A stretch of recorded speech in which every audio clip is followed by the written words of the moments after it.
Good evening. I hope you'll stick with me as we do a bit of a history lesson, because my book, The Teacher Wars, is a history. If you think that we've been battling over public school teaching for the past few years, I want to turn your attention back to the 1840s and 1850s just for a moment. It was the height of the Common Schools movement, which was the first time in American history that activists were going around the country making the simple argument that every boy and girl had the right to a free, universal, public education. It was actually new at the time. And at the time, a lot of people don't realize that 90% of American teachers were men. But the politicians who wanted to expand our public school system thought maybe that would have to change. Because after all, starting a whole public education system from scratch was going to be very expensive. Raising taxes was about as unpopular back then as it is now. And women teachers could be paid half as much. Thus began the feminization of the teaching profession, and as many of you here today know, 76% of our teachers remain female. But it wasn't just that we were bringing women into the classroom and opening up this wonderful professional opportunity for smart women. There was actually a national campaign to attack and vilify male teachers. One of the people who led this campaign was Catherine Beecher. She was an educator. She was the sister of Harriet Beecher Stowe, the author of Uncle Tom's Cabin. They came from a great progressive reformist family, the Beecher family in the 19th century. And Catherine Beecher really wanted women to teach because she wanted women to be able to have interesting work outside the home. But she didn't stop there. She went around giving lectures like this one all across America. She called male teachers intemperate, which meant drunk at the time, incompetent, lazy and stupid, and I'm sorry for the men in the room. But this was the rhetoric. This was the rhetoric back in the early 19th century about male teachers. And it worked, because by the end of the 19th century, 75% of teachers were female. Now, in my book, I call this type of rhetoric moral panic, and it is sadly perennial. We know it's moral panic when instead of talking about how to improve instruction in the classroom for kids, we're finger-pointing at certain types of teachers and implying that by firing or getting rid of them, as Catherine Beecher was when she talked about male teachers, that that would somehow magically improve our education system. And the moral panic continued. At the end of the 19th century, Charles William Eliot, the president of Harvard, became a nationally recognized education reformer.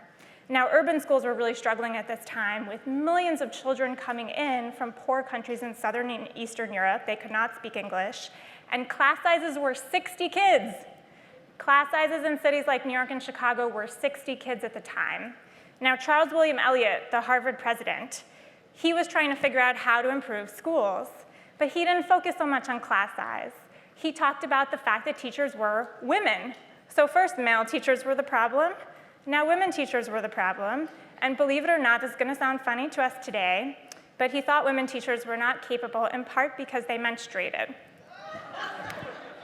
During that time of the month, they would not be able to do what he called the fatiguing work. I'm sure many of us here today could tell him a thing or two about how we get through the month.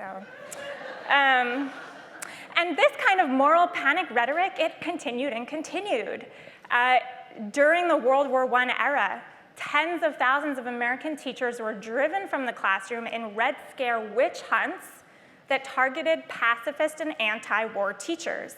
And in 1919, the New York Times editorial board wrote that teachers who were against American participation in World War I should be rounded up and fired, and if that wouldn't work, they should be rounded up and sent to jail.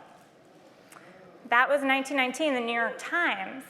Now, I'm not going to follow this depressing litany all the way till today, but we know that in recent years we've had a similar type of negative moral panic rhetoric around teachers whose students perform poorly on standardized tests. So what I want to suggest today is that when we see that our education debate is focused so much around moral panic, that we stop and take a beat and try to bring the conversation back to evidence. Of course, we're all outraged when we hear the people who work hard in our classrooms every day vilified. It's disrespectful to the people that we're asking to do this work. But it really goes beyond that in that it's just not practical to pursue a policy strategy that would entail mass layoffs or firings of certain types of teachers. And to think about why, let's start with the scale of American teaching. Because as you know, there are 3.3 million American public school teachers. Each September, we hire 100 to 200,000 new teachers.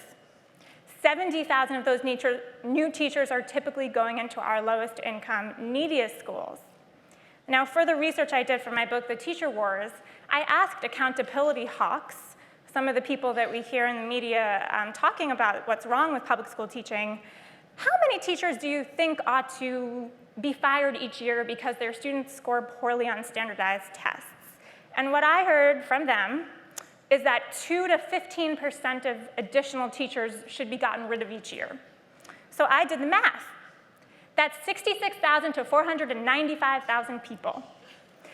There's no way to add 66,000 to 495,000 new teachers each year while continuing to hire the 100,000 to 200,000 we already hire new, while having any type of quality control on who comes into the classroom. And what's more, it would turn our principals and administrators into full-time sort of human resources professionals with no time left to focus on instruction or any of the other things that we want them to focus on.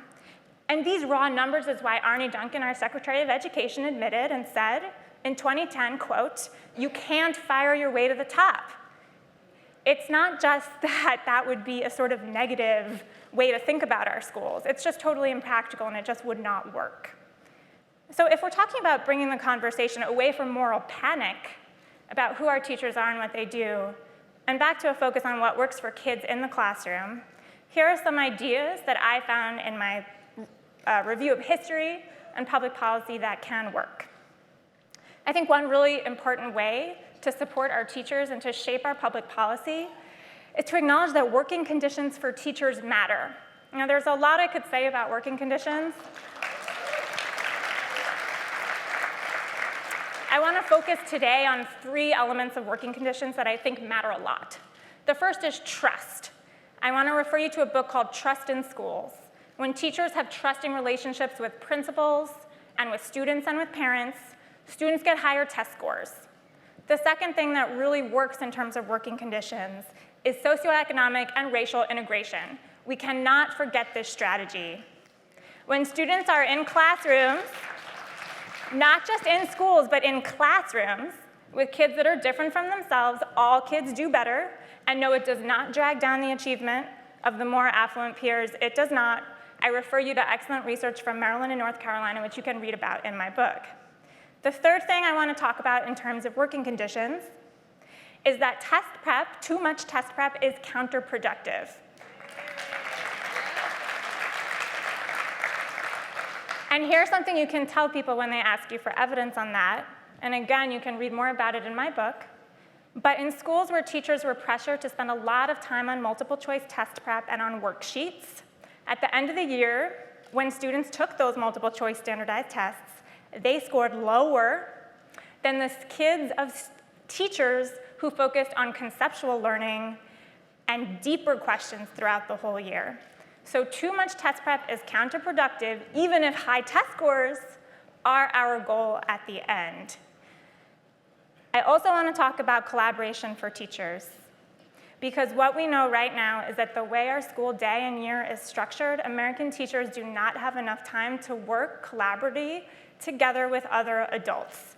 And that this type of learning, teacher to teacher, where teachers are the ones we're trusting to recognize excellence, to help other teachers improve, is one of the most powerful education reforms that we have. And it's why it's so important that teachers are not left out of the public policy debate, but are actually included within it. So what I want to suggest is that when we hear moral panic rhetoric, we bring it back to evidence. Because one thing that I've been really encouraged by over the last year is I feel like what was an evidence-free debate is becoming a more evidence-rich debate. And I know that all of us here together in that room can work on that.